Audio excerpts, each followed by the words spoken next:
I think most of you do not know me. And I'm teaching a 6th semester. And actually, every first lecture, I introduce myself with my accent problem. So, if you do not understand me, feel free to raise your hands and stop me. I can repeat again. Okay? And I think Allison approached me if I can do some kind of testimony about how to release the stress in biblical way. That was request. Anyway. And then I thought about it, and I really don't know how to do it, but I just decided to share the items I use when I get stressed. This is nice idea. Anyway, that last year I was really honored to be invited by the same organization, and I share some video clip usually watch when I'm stressed. And after that, some students send me a better video clip. Actually, that I like that video better. So I just wanted to show you that video so we can start from there.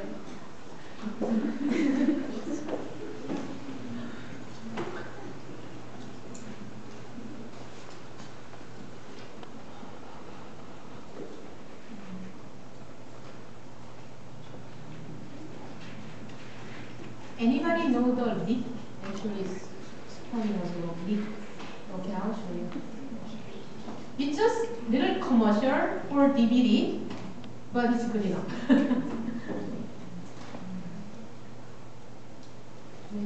Sounds good. Okay,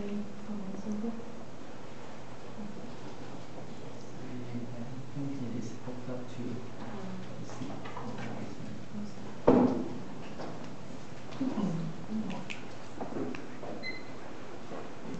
I wasn't ready. I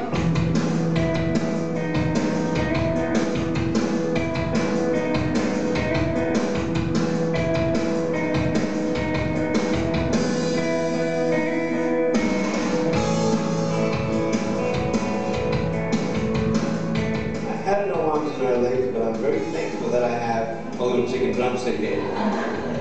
People freak out when they see me for the first time. It's so cool. I was at a water slide all by myself. Everyone obviously at the bottom of the slide is looking, waiting for other people to come down. And here I come, and they're freaking out. They're like, you know, like it. And I'm so tempted to look at myself and go, what happened? You know? There were times where I sort of looked at my life and thinking, well, I can't do this and I can't do that. And you keep on concentrating on the things that you wish you had or the things that you wish you didn't have. And you sort of forget what you do have. And there's no point, I believe, in my life where I wish I had arms and legs, I wish I had arms and legs, I wish I had arms and legs, I wish I had health. But what I've seen in life are just a couple of key principles. And the first thing that I've seen is to be thankful. It's hard to be thankful, man. I tell you, when I was 8 years old, I sort of summed up my life and thought, I'm never going to get married. I'm not going to have a job. I'm not going to have a life of purpose. What kind of a husband am I going to be if I can't even hold my wife's hand?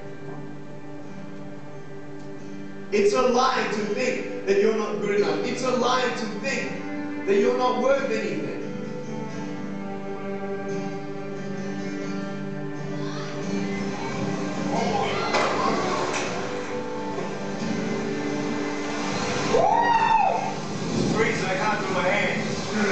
I love life. You know, so many people come and say, how come you smile so much? And I'm like, well, it's a long story. But it's very simple at the same time. You see, it's very hard to smile sometimes in life. There are things that happen that you don't know and you don't understand, and you don't know if you're going to get through it. You know, you go through your storms in life and you don't know how long the storm's going to be. And today I want to share with you some principles that I've learned in my life that you can use as well.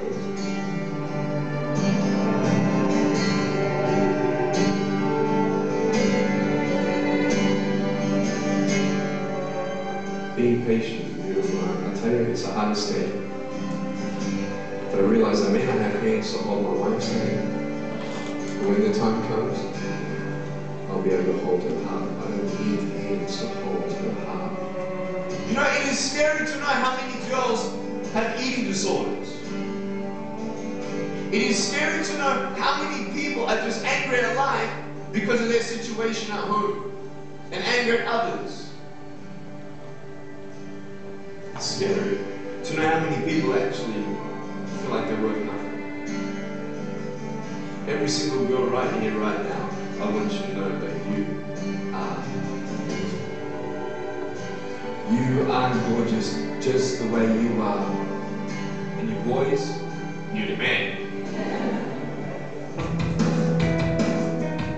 On this DVD, I share my experiences in life of how I've overcome challenges and seen a new, fresh perspective in life.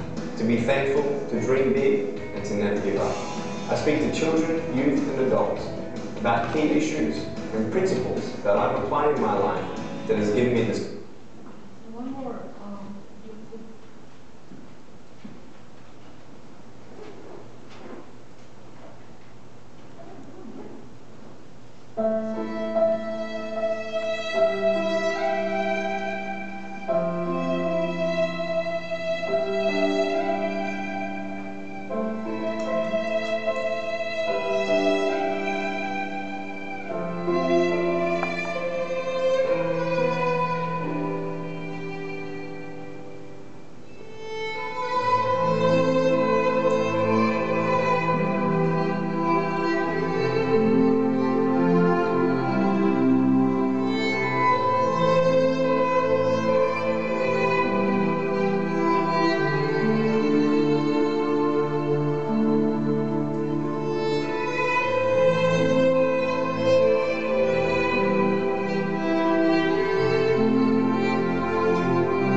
up in the family who go to church.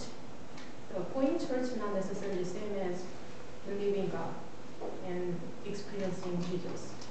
But anyway, I had to watch all these church hypocrisy or church corruption in very young age. So I kind of developed as an anti-Christian. So I hated Christian. When they meet together, I just can't tolerate it. And then I became, being criticized by other Christians too, which making me more kind of malicious cycle. They hate me more, so I hate them more. So it's kind of go on the malicious cycle. But to make a story short, and I realized I had 3 misconceptions, and I thought I were righteous, but I realized I had the several, that occasion I realized I'm not righteousness. And then I thought I was smart, but I realized that I'm not smart at all. And then I also realized if I want, I can make someone love me. Then I realized it doesn't happen. And after I realized these 3 facts, and it was so hurtful.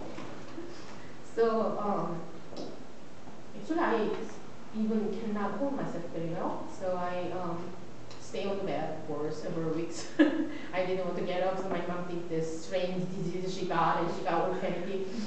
And then after that weeks, I realized I just wanted to go to church because I wanted to know. So I just wanted to see what other people believe in. So I went to church, and then they said there is a person named Adam, and he committed some kind of sin, and he picked the apple or some kind of fruit, and all of a sudden, because of him, I'm a sinner. And then all of a sudden, I'm the sinner, and then God, all of a sudden, sent his son, and his son died on the cross, so I'm saved. I couldn't believe it. Simply just hard to believe it. And then at the time, I tried to believe it, but I couldn't believe it. And at the same time, and the malicious cycle of the righteous Christian criticized me more when I asked question, and it's just my malicious cycle going on and on and on. And then I just decided to do the Bible study. and I had a good friend of mine, and she offered the Bible study to me. It was so interestingly, I'm usually very punctual on the time, and I try to keep all the promise I made. But somehow, when the Bible study time is coming, I don't want to do the Bible study. I didn't want to do the Bible study. So I ran away from her.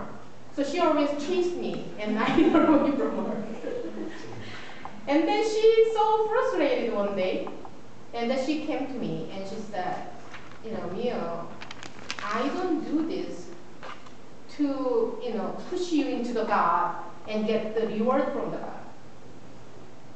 The reason I'm doing this because I just had so much good things from him, and I want to share with you. It's just like I'm kind of person, that if you watch that good movie, and I have to tell everybody you need to watch that movie kind of personality. And she said that it's like you have the you figure out that on Black Friday, and Best Buy sell the most recent iPad for $1. What do you want to do? And you wanted to, call all possible family member or friends to, make sure that they got the iPad for $1. And she said that believing in God and experiencing God is like that. So if you cannot just make connection that Jesus died for you and that your sin is, or deserved, if you cannot just believe it, just acknowledge God is so good, and He doing something for you. And then He's so amazingly good, then you will really enjoy knowing the God. And that's what she taught me. And like her her way of telling me just so much abundant of love, and it really hit me. So that the one I just wanted to urge you that if you do not understand all this Bible telling, don't try to even try to understand everything. If you just let God work with you, and you're just willing to open your heart, and God will eventually come to you. Okay, so just the one I wanted to let you know that God is so great. So after you trust Him and work with Him, you will not regret. Trust me. Yeah, that's what I want to start. And then the other slide I wanted to show. I wanted to put a little science in here. Okay. This is really well done theory for psychology and also super psychology. So they studied what kind of stress do your performance, meaning like why God even created stress. Okay, stress is a really good mechanism if you have little bit.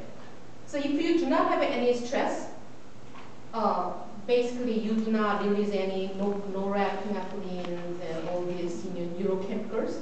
So you don't really pay attention. So your performance is not good if you do not have enough stress. The problem is that when you hit the stress and then over that peak, then you start to get down to the performance, meaning like your score, for example.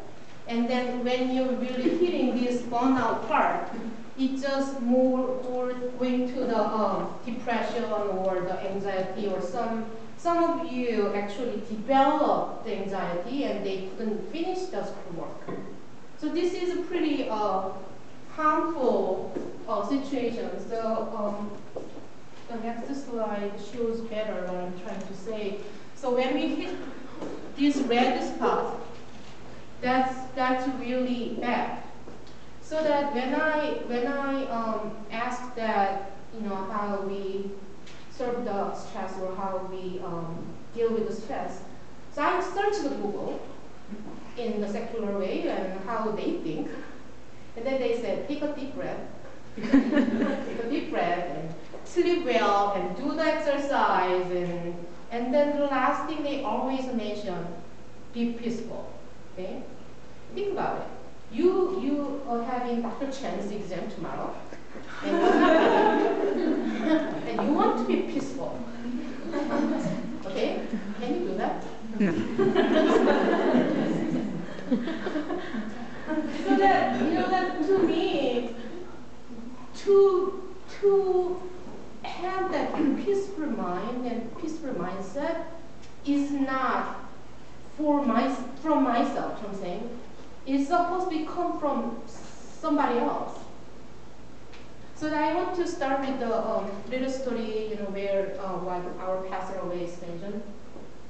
Then there is a little boy, and the little boy tried to move the chair. So he pulled, and it doesn't move, and he pushed, it doesn't move. He tried to pound the string, and he tried to pull the string, and it didn't work. So he came to the father, and then he asked, Father, I try everything I can do, but the chair doesn't move. Then the father said, you didn't do everything you can do because you didn't ask me to do it. You know what I'm saying? So that's the essence of the Christianity. We cannot do it by ourselves. But when God gives us the power, then the wisdom, then we can do. So many cases, for example, when we have to memorize 200 top drug, and tomorrow will be quit.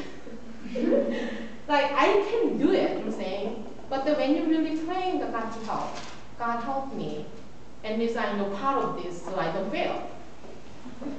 Then at least God give me the power, the peace, I'm saying.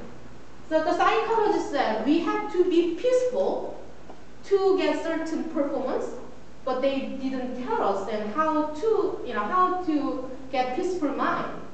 But the Bible is really give a lot of way to teach us how to deal with the hardship. Okay? And then he promised power from him. So that when you really trust that, actually anxiety is really go, but not up to the point that go to this line from saying, but that comfort and peace from the God really helped me at least to get over this too much stress problem. And then the next slide.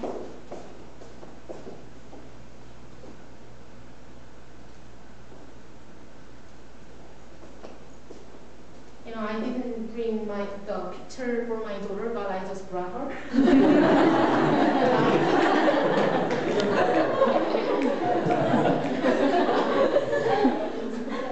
Actually, this verse was so powerful to me, and it helped me from the depression or any kind of hardship. I made her to memorize it in 1 minute. Like, if I asked her, Lindsay, memorize that, and then she memorized this verse, because what happened was that, I wanted to be living God again when I was in Korea and when I was pharmacy school, and then I came to the United States to do the doctoral pharmacy degree, and it was not easy. And Korea doesn't use English as a primary language. And then we only learn how to write and how to read, and we don't really learn how to speak or how to listen. So when I come to the United States, and they put me as a third year of the pharmacy student, so I can make a gap, I can compensate the gap between US pharmacy and the Korean pharmacy, and then they put me to the third year again so I can go on with other students. Then when I was in Korea, believe it or not, I didn't have a problem to pass the course. But when I came to the United States, it was completely new story. My very first, the pharmacy course was pharmacokinetics.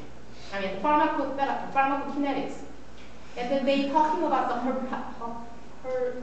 the liver disease, so hepatic dysfunction. And in Korea, I learned it was hepatic and then hepatic. So the entire lecture, and at that time, not a lot of professors have the visual aids. So that professor always talking about hepatic dysfunction. And then after a whole 1 hour lecture, I asked to the next person sitting next to me, and what is hepatic? and then she said, what? She couldn't even explain what is hepatic.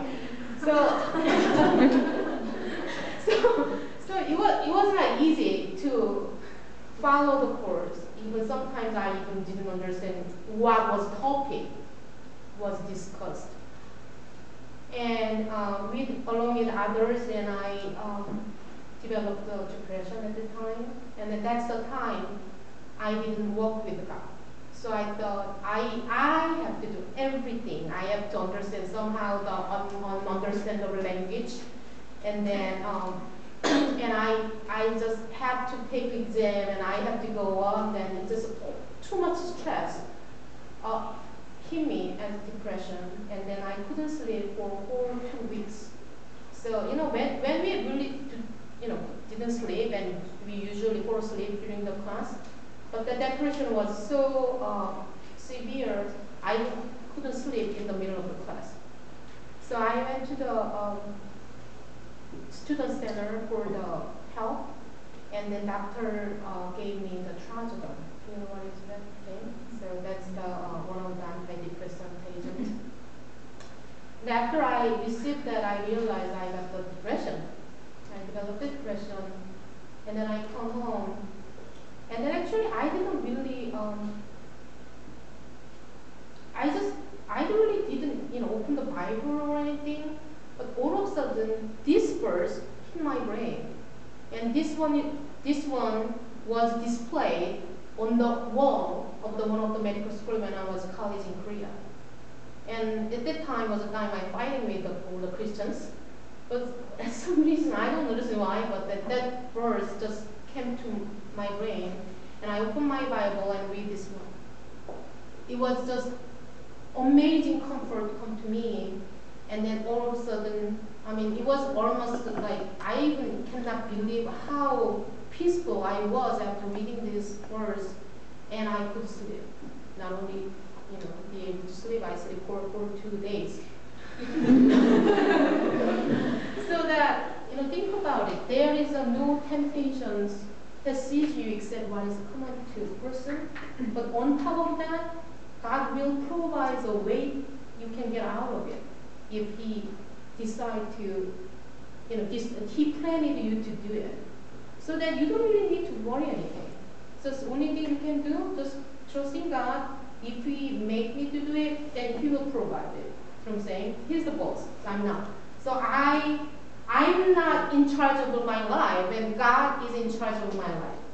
So even if I fail and I don't pass, it's okay, because I'm already saved, and I will go to the heaven. And on top of that, even if I fail, God will make better plan with that if I put my effort in it.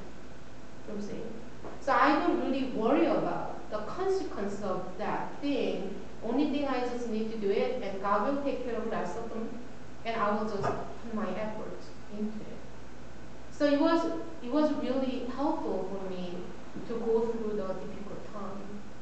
And that's why I want to share this verse, because it's just so powerful to me when I have to go over some hardship.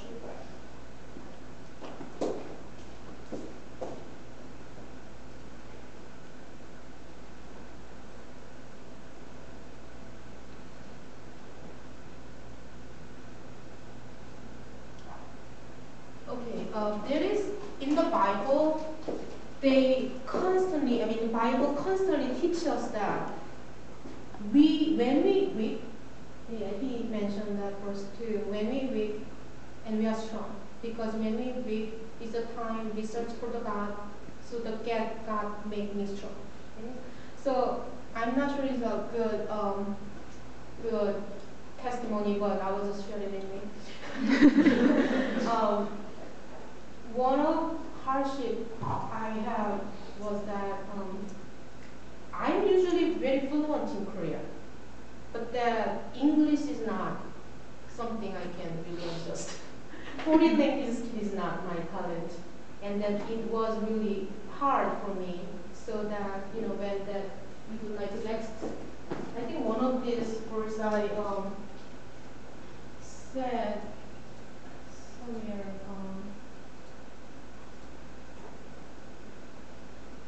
The Peter actually has some kind of eye disease, and he asked for, that deserve the problem, but God never really listened that, the disease, because when the God have the Peter has eye disease, so that he can constantly come to the God, and then he can have the close relationship with God. And the way I understand my English problem, because that since I have the English problem, that I always have to pray for God help before I go to the lecture. So that when I teach in Korea, then I never pray before I go to the lecture, because no problem to speak for several hours.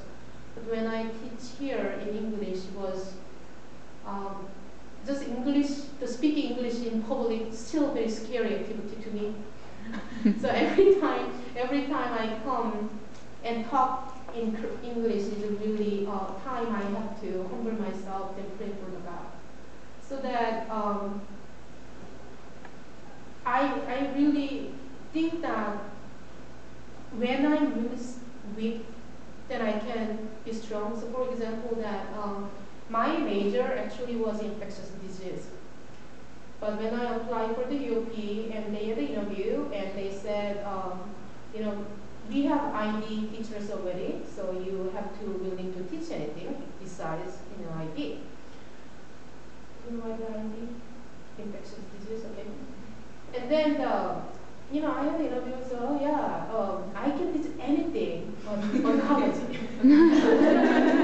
So only only topic I cannot cover is cancer, but I can teach anything. And then, sure enough, they assign me oncology. And on top of that, even if I know the topic, you know what I'm saying, even if I do not speak English very fluently, I can do something. And then if I do that, somehow that oncology stuff, I have to study myself to be able to teach. On top of that, all this oncology chemotherapy make their name unpronounceable. So then they blame it accent. Why I understand that there is accent problem, but partially it's not my accent. That the drug is just unpronounceable disease. And then all this cell name, like all this mechanism, like part of them is unpronounceable anyway. Not only unpronounceable, ununderstandable. And then I have the accent at the same time. But that when I have to start to teach at the UP, my daughter was 6 months old. And my husband still in Korea. And I didn't know anybody in Europe. So usually the school tried to give me several months to prepare the lecture, but somehow that I had problem to receiving the working visa because 911 happened at the time. so that I have only 3 days to prepare for a course. So I arrived in the United States April 18, and then they start the lecture April 22. So that the weekday was 3 days was left, and then was oncology, totally new topic to me, and I had to teach myself, then teach you guys. And my baby was crying every night, and then God provided me the good, very reliable babysitter, but they have to work in the evening. So I have certain time of the babysitter was amazingly hard. And the student couldn't understand. I understand. When I asked them when they graduated and when they said they graduated in 2004, I tried to avoid them.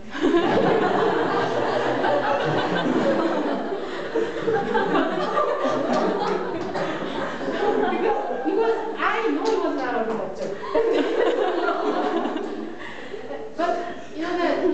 That they were so upset with my accent problem and the new teacher style. And then I graduated from the Minnesota, but at that time we had the family track and BS track. The person who belonged to the family had much higher standard. So I kind of maintained that higher standard for the student, and they even more complaining. So I spent most of my daytime to handle the complaining.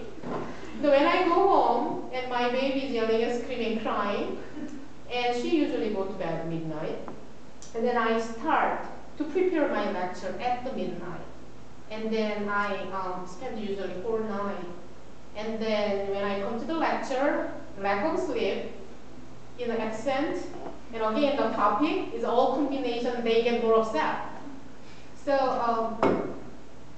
it's one of the time when I really look back, I really don't want to go that time, I'm saying. But the only thing I can tell you though, that's the time I most rely on God. Every single night, I prayed and I searched for help.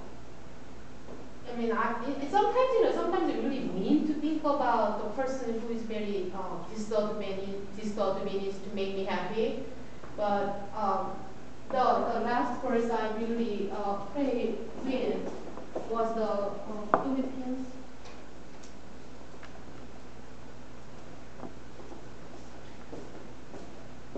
And I still do not understand complete whole Bible.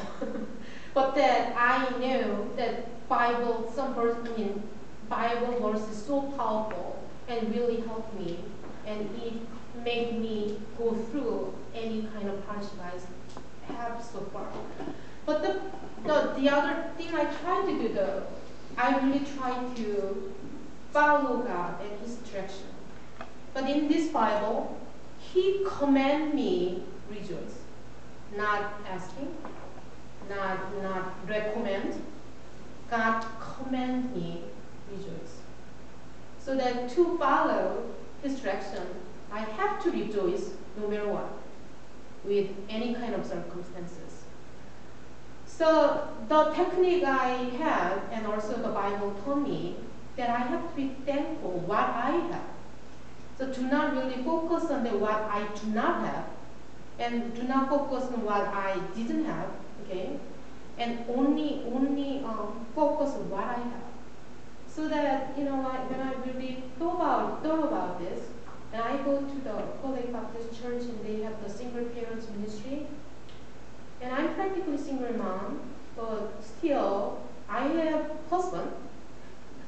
So sometimes when I'm angry, I can call and yelling at him, so someone can listen to me.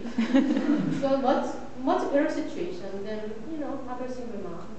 And also that some single mom cannot work because their education is not good enough. But I was really blessed to get good education, so I can do some money, I can make some money.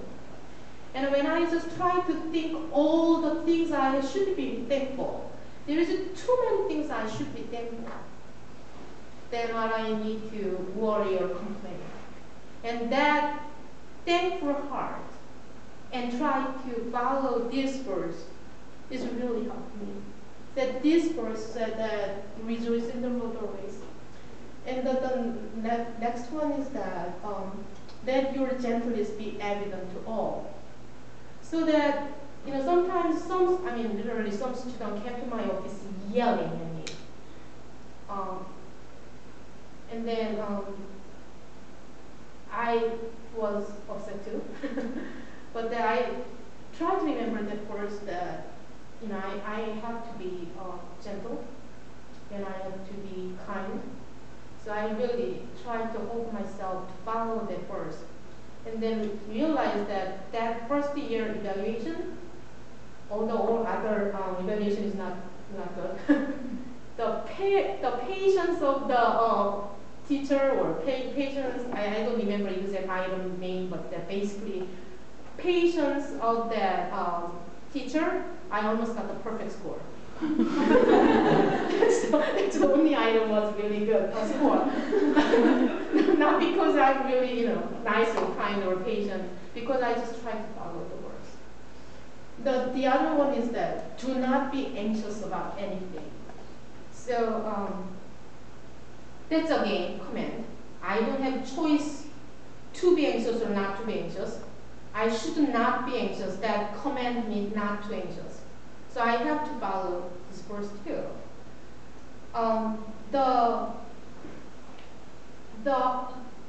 The most challenging thing for me to do it when I start to teach is opening up the email. Because there is so many complaining on the email. So when I'm sitting down in the computer, when I open the email, oh God, I can do this, help me. Help me to open the email. But, at some point, I realized that, if I really put my effort and students really understand I'm trying to put my best for them, they will understand me, so I shouldn't be anxious. And I really try to follow this command, not to be anxious. Then it actually worked later. So that I realized not that year, but when the year come and the situation get better, so actually I start to more connect with the student when the times come. So that it really helped out when I had the difficult time at the first year. And the next one,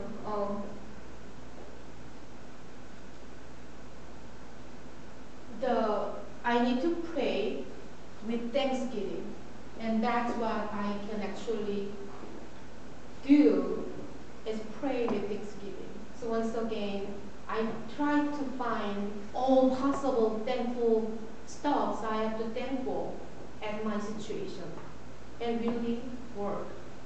So that God really listened my prayer when I had hard time. So it was really helped me when I had a really And then that same year, I joined the cancer support group because that we don't have a lot of good oncology facility and stuff. So I just wanted to expose myself more to the cancer patients. So I volunteer cancer support group at our church. And I thought most support group is so depressing. Like, oh my gosh, I have cancer. How can I survive? I expect that. I went there, and actually it was most peaceful and most relaxing any group I joined, because that member of that cancer support group was so faithful, and they really try to work with Bible and God. And then they actually, every meeting, they kind of list what should be thankful. So that their logic is this. Everybody died at some point. Someone died with a heart attack and someone died with a car accident. But they will die of cancer. But even if you have really bad, like final stage of lung cancer, you still survive 2 weeks. If you have early, breast cancer, you don't die. Okay? But that if you die of heart attack, they just die instantly. So no time to prep their death. So they're really thankful that they have cancer, so they can prepare their, dying. So they clear up any kind of family relationship they have, and they kind of talk to the stuff they wanted to talk to the child, and they think it's awesome because child listen, not the incentive, with really higher intensity they used to hear. Your mom had breast cancer, even though it's an early stage, and like, I have breast cancer, I need to tell you something. And they usually listen. So that all these things that they're so thankful to have the cancer. And then when I went to that support group, just all my problem when I have school and when I had the, sometimes, that baby sick, and I have to teach at the same time.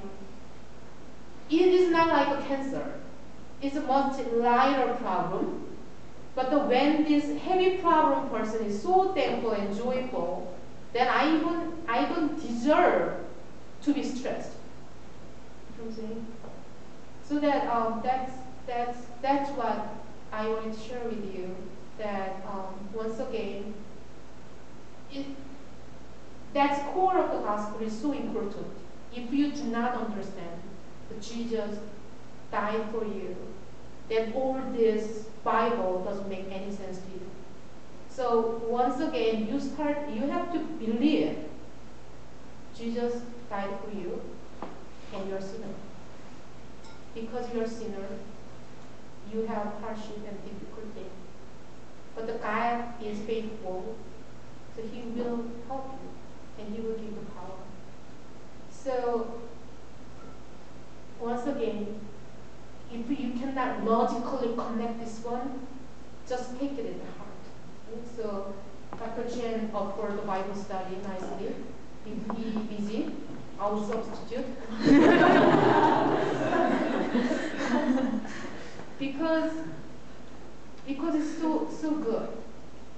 And then sometimes, the sixth semester stress is not the stress you can imagine now.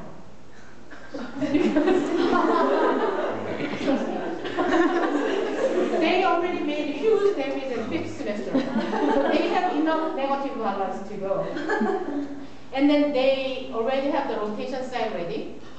So that some of the students already signed the contract for the apartment, but they are not really sure they can go to the rotation or not. So that some students so stressed out, and actually I'm not exaggerating, at least quarter of my office hour is used to listen to someone cry. I'm serious. Okay. So, and when I am making the individual counseling session or whatever, the post-exam office hour, more than half of the time is spent to listen to someone crying. But that, unfortunately, our scope is not Christian school anymore. So I'm not supposed to tell about the Jesus and God.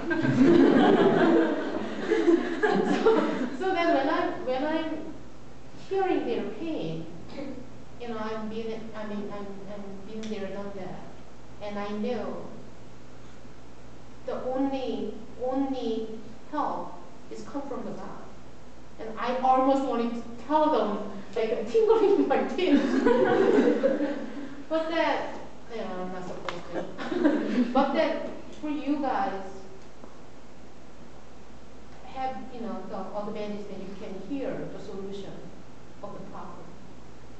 So if you interested in, you know, ask the Dr. Chen first. No, just kidding.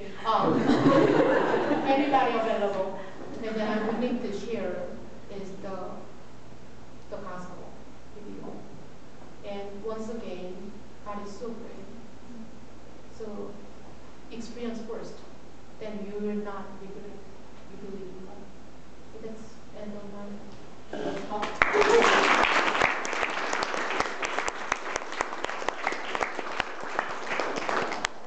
Both Dr. Shannon and Dr. Kim for coming tonight. Do you guys have any questions for either of them? We'll open up for a ton of questions and then we'll close it. Any questions for both of you? No questions? Okay. Well, alright, so we're going to go ahead and close it. Before we all go, I just kind of wanted to reiterate what Dr. Kim was saying. You know, I think when we were thinking of a topic for today's symposium, we wanted it to gear towards first years. And I served as like a pharmacy mentor this past summer, and a lot of like the first questions I got are like IPs and like biochem, how hard it is, how to study for the class. But then after like midterms and after like 2 to 3 weeks into pharmacy school, like the only questions they would ask me was like, how do you deal with stress? How do you deal with like just feeling like you're gonna fail and that uncertainty of failing and just like that really like unsettling feeling in your stomach. So I think when we came up with this topic, we really wanted it to address like you guys and like pharm students and PT students. You know, like school isn't easy, and a lot of times we always assume that school and God are very separate. So we always go to school and then we go to church. But in this aspect, when you're like dealing with stress and kind of going through pharm school, it's very integrated. So I just wanted to kind of encourage that on you guys.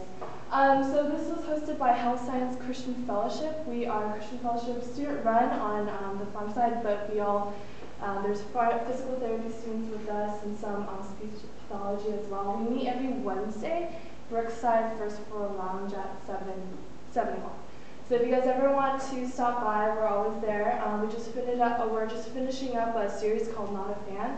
So we're going to finish that this Wednesday, but next semester we'll start up a new series again. And also if you guys are interested in coming to church or trying church out for the first time, we meet every Sunday at 9.